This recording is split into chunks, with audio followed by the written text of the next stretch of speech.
as high as $85 billion for the U.S. alone, but that may come down the road. Efforts are underway to get some more money out of the pockets of our allies.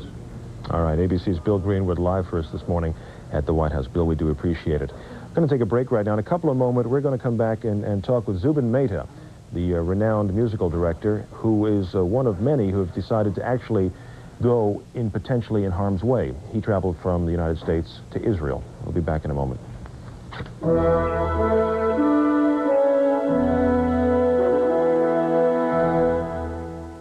Now, learn to read with Hooked on Phonics.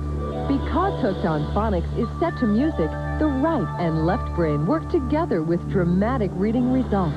After learning one 18-minute lesson, it's possible to read Book 1, over 120 pages. So for the beginner or anyone needing reading help, get Hooked on Phonics and learn to read. Call 1-800-ABCDEFG, 1-800-ABCDEFG. What pain reliever do doctors recommend most for minor arthritis pain, backache, sprains and strains, and menstrual pain? Advil. What pain reliever do doctors trust so much they recommended it over 50 million times in just 6 years? Advil. And what pain reliever is so effective that one tablet relieves headache pain as well as 2 regular-strength Tylenol?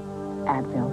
Gentler to your stomach than aspirin, safe, trusted, doctor-recommended. Advil. Advanced medicine for pain. Seduction, betrayal, murder. Rolling Stone calls The Grifters a brilliant thriller, suspenseful and erotic. Who's conning who? The Grifters, rated R. Starts Friday, January 25th at a theater near you.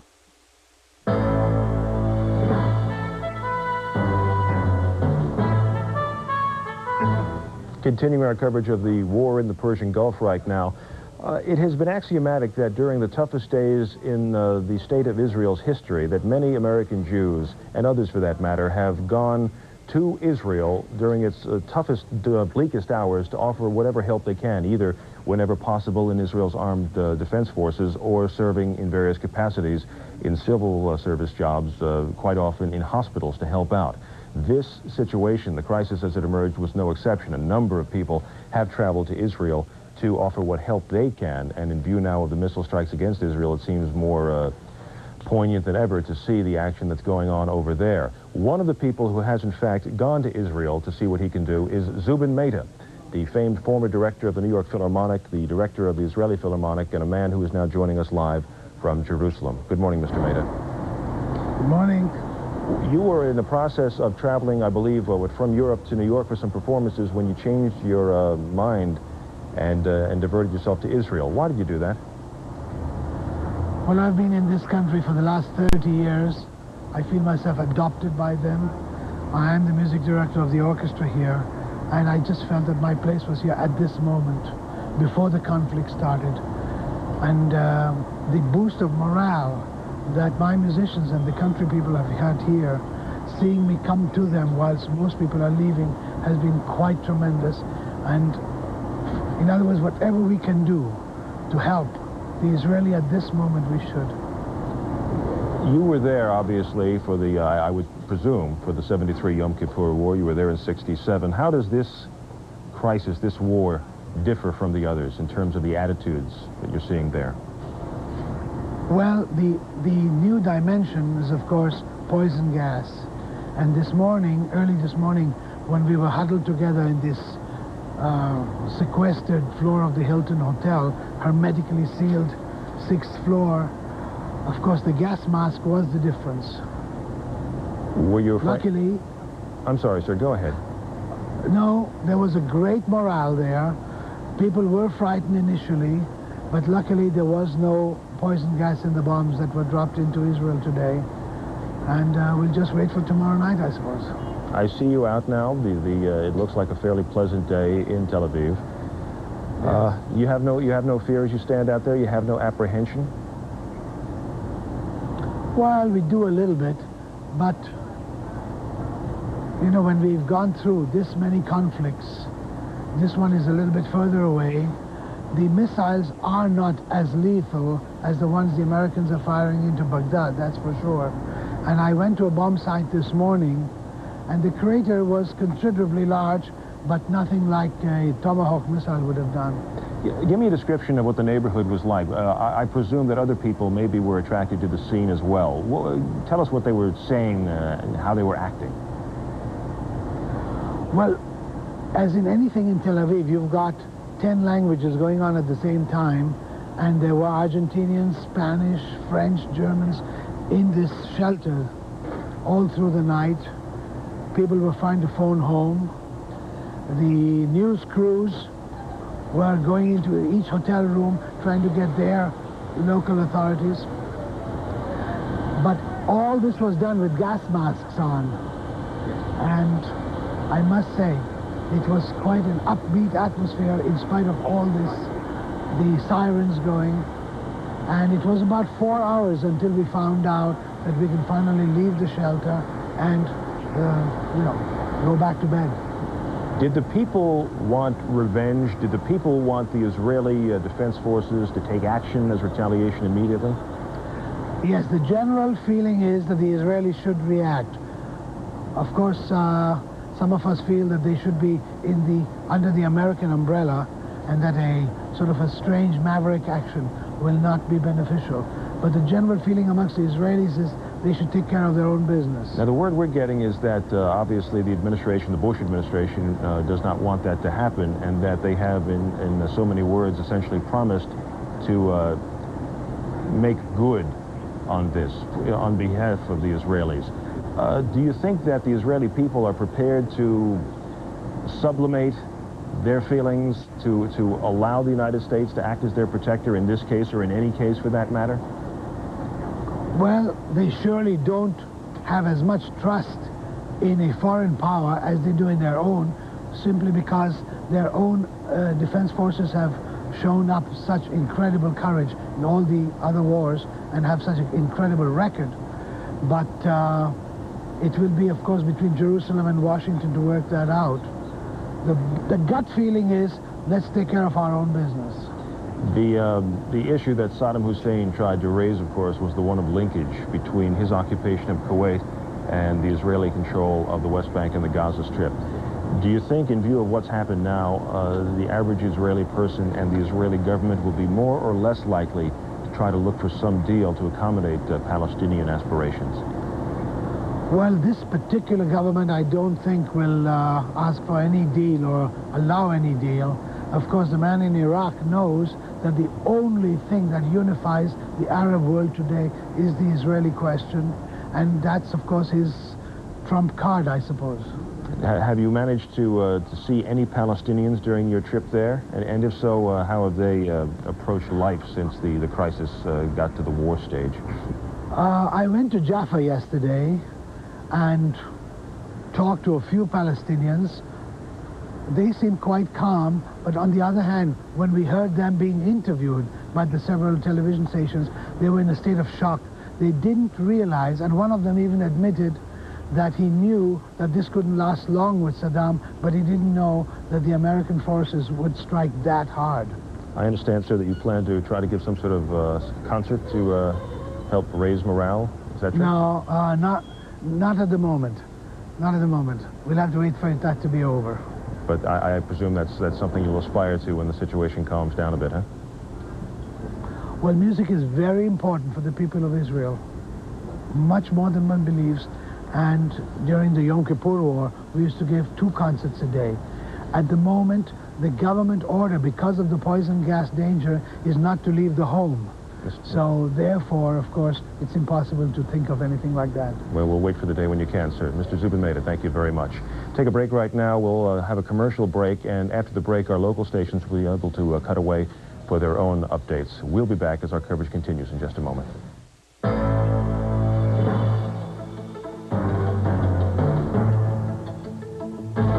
Now, learn to read with Hooked on Phonics. Because Hooked on Phonics is set to music, the right and left brain work together with dramatic reading results. After learning one 18-minute lesson, it's possible to read Book 1, over 120 pages. So for the beginner or anyone needing reading help, get Hooked on Phonics and learn to read. Call 1-800-ABCDEFG, 1-800-ABCDEFG. Know where I am? I'm at one of the finest resorts in the world. I love it because everything is right here. I can relax in the sun, eat marvelous food, enjoy a room with an ocean view. There's fabulous entertainment, friendly service, and it's all included in the price. But what makes this resort really fun is that it takes me to some of the world's other great vacation spots. Take a 3, 4, or 7-day fun ship vacation on Carnival, the most popular cruise line in the world.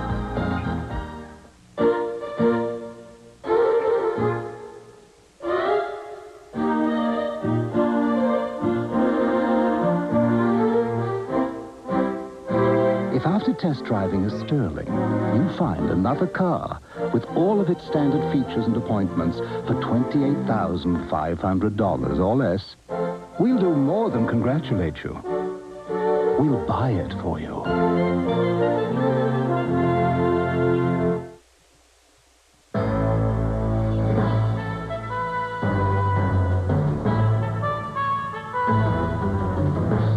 Continuing our coverage now of Operation Desert Storm, Iraq last night carried out one of its threats, launching several Scud missiles against Israel. Iraq has also threatened terrorist acts against the West. That threat is being taken seriously here in Washington and around the country. With more on that, here's Bettina Gregory. Never has security been tighter. America braced for threatened terrorist retaliation for its war with Iraq. William Sessions of the FBI says the agency is and has been tracking terrorists known to have entered the United States. And there was a new effort to stop any more terrorists from getting in. Security was tightened at the U.S. border with Mexico. Airports were put on the highest level of alert. Only ticketed passengers will be allowed past security checkpoints. Passengers will be screened for personality traits associated with terrorists. Curbside check-in was suspended. Unattended vehicles or bags will be taken. Airlines have warned passengers to check in early and not to carry packages aboard flights given to them by strangers. Here in Washington, the White House was closed to tourists for the first time since the Vietnam War. On a normal day, at least 4,000 people go through. Today, there were more sharpshooters on the roof of the White House. Police also appeared outside the State Department. Its circular driveway was blocked by vehicles. There were a rash of bomb threats in federal buildings. The EPA was evacuated, but no bomb was found. Cabinet officers are already tired of false alarms. We get a lot of kooky calls from people who say there are bombs in our building. We never find bombs in the building, but we have to be prudent. And so I'm tired of doing that, and we're going to go to a much higher level of readiness to avoid that. This means it's not good enough for federal workers just to flash their ID. Since the invasion began, you walk through and you hold it like this. Oh, you got to be right there. Right, so they can see it. And he really looks at it. He really reads it. Military bases tightened their security here in the U.S. In Alaska, security was beefed up around the Trans-Alaska Pipeline and at facilities on the Gulf Coast where the nation's Strategic Petroleum Reserve is housed. In Houston, some attractions of the Johnson Space Center were closed to the public. Not even the Super Bowl is immune from tightened security. Crews gearing up for the January 27th game in Tampa began building a concrete barricade around the stadium to prevent any vehicles from smashing into it. Despite all these precautions, no terrorist incidents have been reported here at home. No one knows whether all these security precautions are really necessary, but authorities believe the threat of terrorism is still very real. As Senator Sam Nunn put it, this nation now faces the greatest threat of terrorism it's ever had. This is Bettina Gregory in Washington. And our coverage of the war in the Gulf will continue in a moment.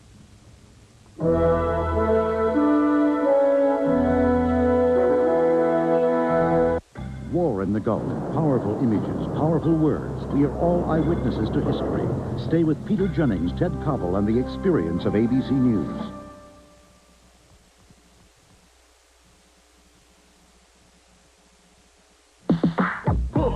Check 'em out.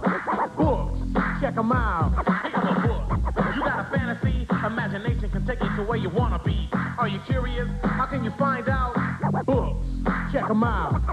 Books, check 'em out. Read about stars and cars, playing electric guitars, or cops that work hard, patrolling the boulevard, the heavyweight champ and his craziest bout. Books, check 'em out. Books, check 'em out. At your library. A crisis in the Persian Gulf. The liberation of Kuwait has begun. At times like these, you need the latest information. This is an historic moment. Stay with ABC News and Channel 7 for the information you need to know from around the world and around the Bay. Channel 7 is here throughout the crisis with local hourly updates, news, and reaction from around the Bay Area. Keeping you informed, ABC News and Channel 7. Experience you can count on. Operation Desert Shield has sent thousands of American troops to Saudi Arabia. Others are serving in the Persian Gulf. Many more are being activated from the National Guard and reserves. Mobilization often means separation, and those military family members who remain behind sometimes need assistance with daily problems. If you're a military dependent who needs help, call the Family Support Network Action Line toll-free, 1-800-786-0901, a service of the American Legion, the Auxiliary, and the Sons of the American Legion. Bay Area reaction to the Gulf War, Friday after Nightline on Channel 7.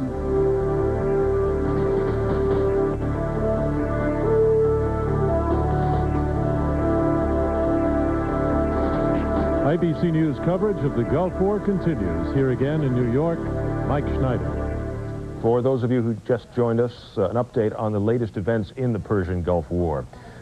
There have been 2 more shoot-downs of Iraqi jets. We will have more information on that. We're going to go to Forrest Sawyer live in eastern Saudi Arabia in just a moment to find out exactly what happened there. Radio Baghdad is now confirming the obvious, that the Iraqi missiles did indeed attack Israel. The announcement calls on Israel now to get out of occupied territories in what it calls other Arab lands.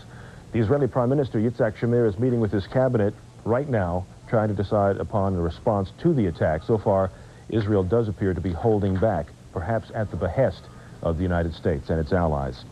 As we said, right now, it is approaching noon in Baghdad, 4 o'clock a.m. on the East Coast, 1 a.m. on the West Coast of the United States. We are being told at this point that the military operations by the U.S. and the Allied forces in the Persian Gulf do continue at this point, and apparently the bombing sorties over Iraq and perhaps occupied Kuwait as well are continuing. We're going to go right now to Forrest Sawyer, who, as I said a moment ago, is in eastern Saudi Arabia, and I believe, Forrest, you have more information on the shoot-down of the Iraqi jets. Is that correct? To you, Mike. We have an unconfirmed report, I guess is the best thing that we could possibly say at this point, about the shoot-down of the Iraqi MiGs by an F-15 fighter pilot. There were some F-4G Weasel pilots who were saying that that shoot-down actually took place. Remember that there are 6 Allied planes that have been shot down, 2 of them Americans. Takeoffs are continuing right here in the region that we're in eastern Saudi Arabia. There you see a tornado which is taking off. That tornado is just one of a number of planes which have been aloft here as the sorties continue throughout the day. There are fewer of them during the afternoon and the daylight hours than there are at night, but you can believe that those activities are continuing. A rather remarkable piece of video that we happened to take here while our camera was shooting from the top of the hotel roof here, looking out. We had some air raid alerts last night, and then as we looked out, we saw that there was a brief burst of light that had gone shooting across the sky. That burst of light turns out to be a Patriot missile. The Patriot missile was bursting across the sky to shoot down a Scud missile. It is the only one that has come into Saudi Arabia that we know of. As you know, there are a number of Scud missiles that did land in Israel. The Patriot missile, the first time that combat testing actually took place. And as for what's going on for the rest of the day, Mike, we expect that there are going to be a number of sorties throughout the day. We expect that those are going to be taking place throughout Iraq. Remember that there are hundreds and hundreds of targets that they're going to be working on. Forrest, I understand we've reestablished audio lines. You can hear me now, is that correct? That's correct. What can you tell us about the magnitude of the operation? Are we seeing streams of planes flying out regular basis or going out in waves, much like yesterday? Well, actually, yesterday they were going out on a kind of regular basis. There would be 3 or 4 that would go out, and then a little time would pass, then 3 or 4 more. That really isn't going to tell you anything about the magnitude of the operation, because you have to remember that they're taking off from a number of bases around Saudi Arabia and from the region, and there are a lot of carrier-based planes that are taking off. So we aren't sure how many planes are going off. We know there are hundreds, and we know that this is a massive operation. There are hundreds and hundreds of targets that they have to move on, and it's going to last not just days. This could, in fact, last weeks before ground troops actually get involved if they do. What have you been able to get in terms of reaction to the arrival in the skies of that Scud missile the shoot down by the Patriot. Are people surprised that a Scud got that close, or surprised that the Patriot worked that well? I was surprised that the Scud got that close. It wasn't very far away from us. It was just around the corner here. We were astonished. Our executive producer actually pointed out that this might be a missile. I didn't believe it when I looked at it, and it took an expert to identify it and say that looks like a Patriot missile before we could actually come to the conclusion that that's what had taken place. The military has simply confirmed that that's in fact what it was, that a Scud was incoming. And that's the situation here, Mike. All right. Thank you, Forrest. It's Forrest Sawyer reporting live for us this morning from eastern Saudi Arabia. The interesting thing about the Patriot missile, we've been told by Pentagon sources, this was not a missile that was designed with shooting down other missiles in mind. Apparently, it was designed as part of an anti-aircraft system designed to take down enemy planes. But during the testing procedure, they apparently, much to their pleasure, realized that it can also work as an anti-missile missile. There was some speculation, and critics contended that when it was put into the desert with this in mind, that is, namely taking down Iraqi missiles, that it probably wouldn't work. Well, obviously, we found out that, at least in this one case, when it was put to the test, the Patriot missile indeed did do its job rather well. We are now, as we mentioned a couple of moments ago, hearing through various sources now that Iraq has confirmed that it did fire those Scud missiles at Israel. Bill Siemens, our correspondent in Israel, is there right now, and he has a report on exactly what happened. Just minutes after the air raid sirens wailed their warning, the missiles started hitting. That flash is one of them as it exploded in Tel Aviv, and this morning the Israelis are assessing the damage. And it is apparent that the low casualty toll, a dozen persons with light to medium injuries and shock, was a small miracle. The public reacted relatively calmly to the instructions they received from radio and television. They had to put on gas masks and stay in their plastic-sealed, gas-proof shelters. In my shelter, the greatest pressure was on the mothers with infant children. Others said that the gas mask was a great social leveler, making everyone look alike. 2 hours later, they were allowed to take off the masks, but had to stay in the rooms longer. And today, again, everyone without essential business outside must stay at home. Thus, Israel has absorbed the first strike, and Prime Minister Shamir is meeting with his cabinet this morning to decide whether to retaliate and perhaps set off an Arab-Israeli war, or to remain a sitting duck target for Saddam Hussein by not striking back. Israeli officials thus far have said only that they reserve the right to decide how best to protect Israel. Meanwhile, Gaza and the West Bank remain sealed off by a tight curfew to prevent the violence urged by Saddam Hussein, who now, because he struck at Israel, is the new superhero for the Palestinians. And Mike, the question is being asked why Saddam Hussein has not yet fired missiles at Jerusalem. And the answer is almost certainly that this is where the third most Muslim holy shrine is located, the famous Mosque of Omar and the Al-Aqsa Mosque. It is from here that Muhammad is said to have ridden to heaven on a horse, and Saddam Hussein would not want to have one of his missiles hit this Muslim shrine. Obviously, the Muslim shrine has also been the object of much in the way of protest because it is located very near the holy site of the Jewish temple, the Second Temple of Solomon as well. And there has been much consternation between the two faiths, elements of the two faiths, over that for centuries. Bill, before you go, let me ask you a question about there's also been questions about Israel's reaction to this.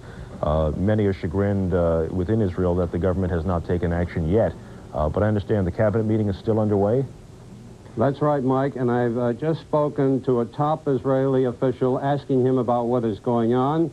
And this is the line coming out of Jerusalem as of right now for the outside world. We are evaluating the situation with a desire to defend Israel in the best possible way. And I asked him, does that possible way consider American problems in this very complicated coalition war? And he did say there are ongoing consultations with Washington, but he still would not give a definitive answer on how much Israel can absorb before it fires back. This is a government not known for its tolerance of activity like that and has responded in kind for much lesser severe episodes of violence aimed against it. Do you think there is going to be great debate within the cabinet over how, or going on right now within the cabinet over how Israel should react? Well, I think there is a debate going on between the cabinet politicians and the top military men. For instance, Dan Shomron, who is the chief of staff, has said that Israel will not be able to let this attack pass by without a response.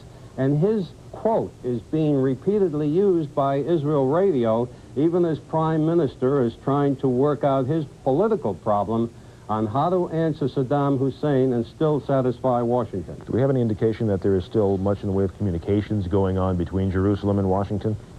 Well, yes. As I said a moment ago, a top official just told me that there are continuous, ongoing consultations going on.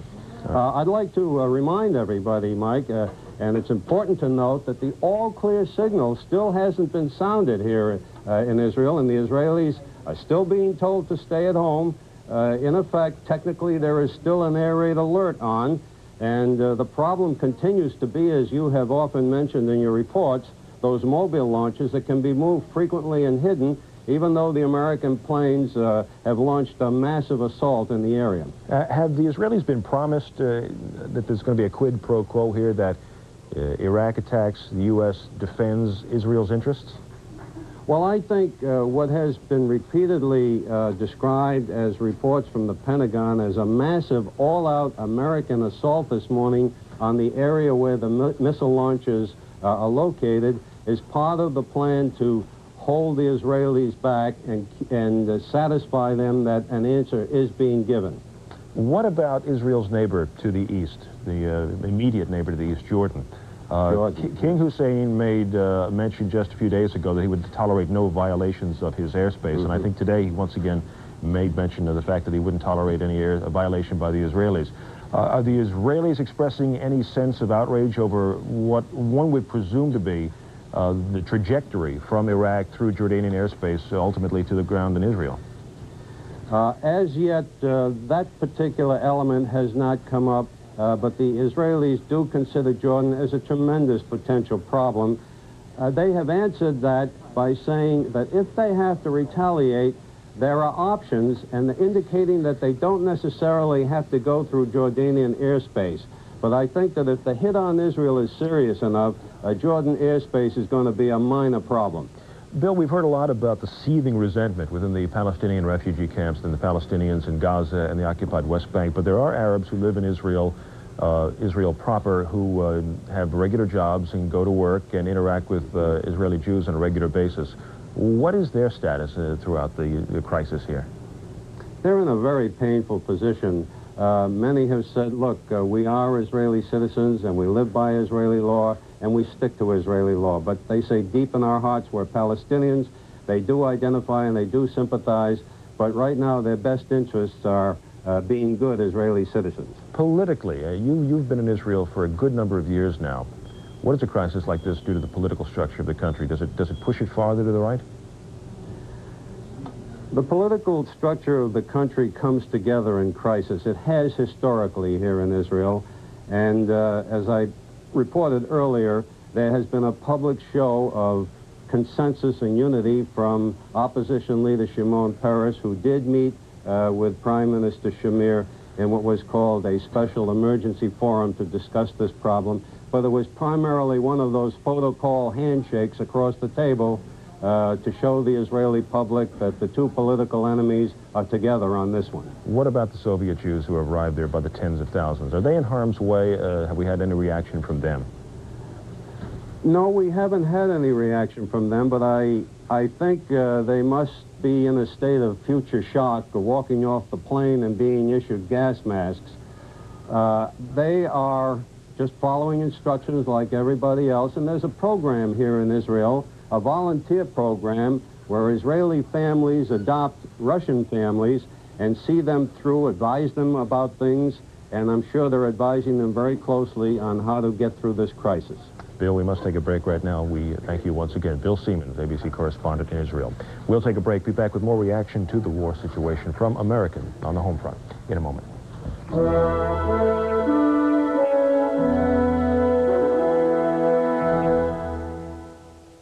Now, learn to read with Hooked on Phonics. Because Hooked on Phonics is set to music, the right and left brain work together with dramatic reading results. After learning one 18-minute lesson, it's possible to read book one, over 120 pages.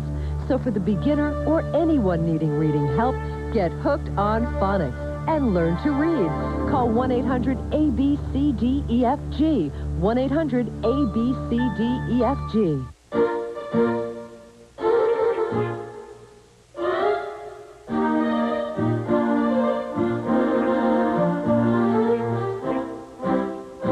If after test driving a Sterling, you find another car with all of its standard features and appointments for $28,500 or less, we'll do more than congratulate you. We'll buy it for you.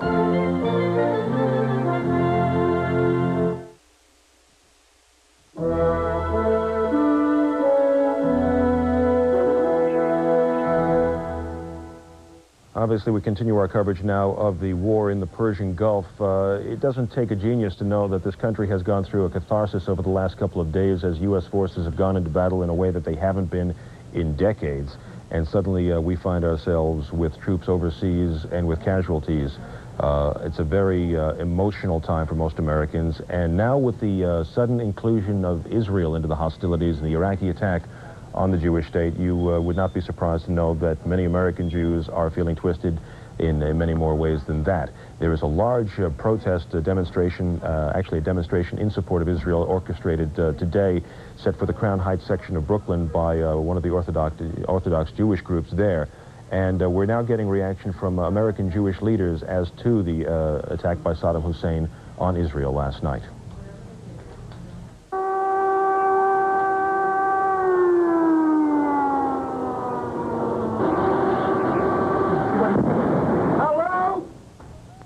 We are hearing, obviously, that was one of the, I'm not sure exactly what that video showed. The attack of what?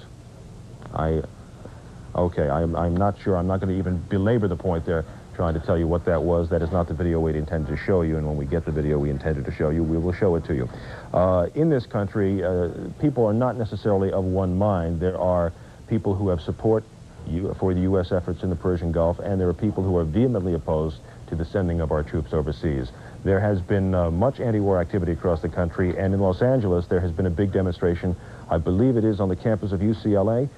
KABC reporter Mark Brown is standing by live there right now to fill us in on that. Mark? Mike, indeed, the demonstration by students here at UCLA, the sit-in at the administration building, is in its 11th hour. It's getting kind of hot, kind of stuffy in this building from the 300 or so people who are occupying it. Their objective is to shut down the campus. Their rallying cry is no blood for oil, and also no business as usual. Mark, can you tell us a little bit about the emotional impact that the kids have? I mean, I see them smiling, and obviously some of them think it's okay to be on television, but they're not there just to be on television. Where did this movement grow up? Did it suddenly spring out of nowhere? It's a couple of ad hoc committees? Well, this is a movement, of course, that's been building ever since the bombs started to fall, and perhaps even before that. There was a rally earlier today of about 3,000 students who marched around the campus. Then they came here to the administration building with the intention of meeting with Chancellor Charles Young. And he did not meet with them, and so they decided they're going to occupy the building.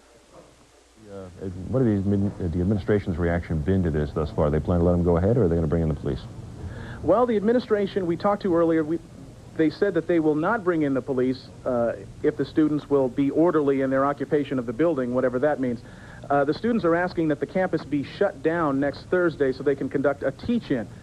And they're going to be meeting with the chancellor tomorrow night at 5 p.m. to discuss that issue. No idea whether the answer will be yes or no. We understand you put together a story on what the protests look like through the evening, and I think we're going to take a look at that right now. These students want UCLA to cancel classes next Thursday so anti-war protesters can hold a campus-wide teach-in. They came here to try to force a meeting with Chancellor Charles Young. Among those taking part was actor Woody Harrelson. We are now in the middle of World War III. These are very, very serious times. And I think that everyone here is concerned about peace. Meanwhile, a few blocks away, the demonstration continued at the Westwood Federal Building. There were fewer people there than last night, but emotions still ran high. We can't fight each other. We're already in a war. There's no way we're going to pull out now. My brother is over there. And if he should die, then I will be behind him 100% because I love him and I know that he's doing is right. I'm all for the troops, but I'm not for us sending them there. And so they are staying here at UCLA. They plan to stay here throughout the night. They hope it doesn't come to being forcibly removed from this building and perhaps being arrested, but they are prepared. I want to show you this. This is a list of bail bondsmen and legal services available to students who might find themselves in handcuffs in the morning. Mark, is this something that is pretty much isolated at the UCLA campus, or are we seeing a lot of this now at the campuses across Southern California? We are seeing this at a lot of the campuses in Southern California. The two largest campuses in this area are UCLA and USC. There were demonstrations at both of those campuses there today, also at the Federal Building in Westwood and at the Federal Building in downtown Los Angeles. I noticed in your piece that it was not just students, that there were people, obviously, who have been through a number of other wars before. Do you see different motivations on the part of the different people, or are their goals and aspirations pretty much the same here? Well, what I found interesting is that people on both sides of the issue seem to share the same concern for the troops. It's just they have a different approach to it. The people who are anti-war claim that they're supporting the troops by wanting to bring them home. The people who support the president's policy claim that by supporting the troops, they'll be able to do their job better and without the loss of morale that would come from knowing there are huge protests at home, and then they can perhaps come home a little sooner.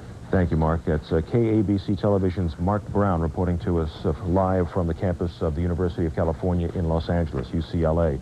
As we mentioned a little bit earlier, these are not the only peace protests that we're seeing across the country. There are many of them, probably some being orchestrated in or around your community as well. There have been several that have taken odd twists as they have progressed throughout their time. For instance, there's been one we're being told about in Norman, Oklahoma, where a peace protest turned into a shouting match between about 500 people who took sides and debated the war, the chants switching from no blood for oil to support our troops. And there was another one, an anti-war demonstration in Portland, Maine, that we have now been told about, which was being interrupted by drivers passing by and shouting, "Move to Iraq and get out of America." Those of us who lived through the Vietnam days on college campuses can remember very well similar situations as the country was split, perhaps even more dramatically during that time. We mentioned a little bit earlier about, we showed you Zubin Mehta, the former conductor of the New York Philharmonic in Israel, one of many Americans who have traveled to offer support for the State of Israel. We're also hearing now from American Jewish leaders who are enunciating their support for the Jewish state at a time of crisis. We'll take a look at that.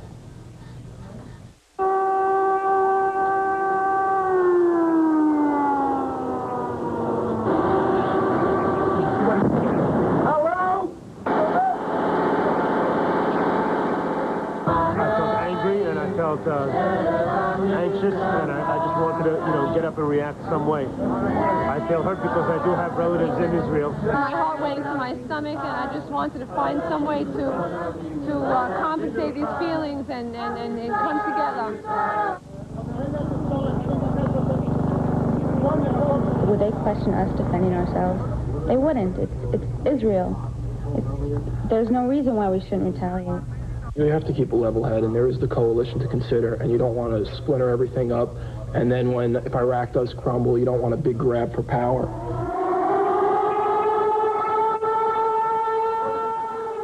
Israel is my home, and it's very upsetting when they got attacked. And I wanted to do something to show that I care.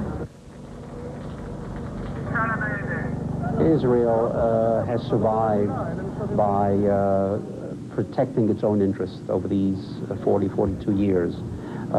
Israel has the right to do whatever it needs to protect its citizens.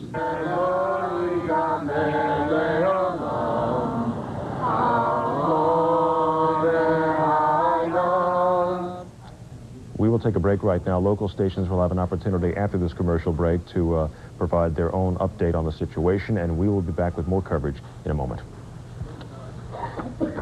Now, learn to read with Hooked on Phonics. Because Hooked on Phonics is set to music, the right and left brain work together with dramatic reading results.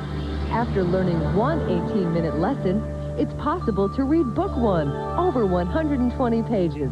So for the beginner or anyone needing reading help, Get hooked on phonics and learn to read. Call 1-800-ABCDEFG. 1-800-ABCDEFG. What pain reliever do doctors recommend most for minor arthritis pain, backaches, sprains and strains, and menstrual pain? Advil. What pain reliever do doctors trust so much they recommended it over 50 million times in just 6 years? Advil. And what pain reliever is so effective that one tablet relieves headache pain as well as 2 regular-strength Tylenol? Advil. Gentler to your stomach than aspirin, safe, trusted, doctor-recommended. Advil, advanced medicine for pain. Seduction, betrayal, murder. Rolling Stone calls The Grifters a brilliant thriller, suspenseful and erotic. Who's conning who?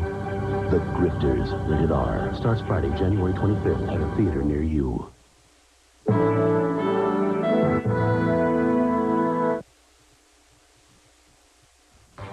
This is a special report from Channel 7 News. Good morning, everyone. I'm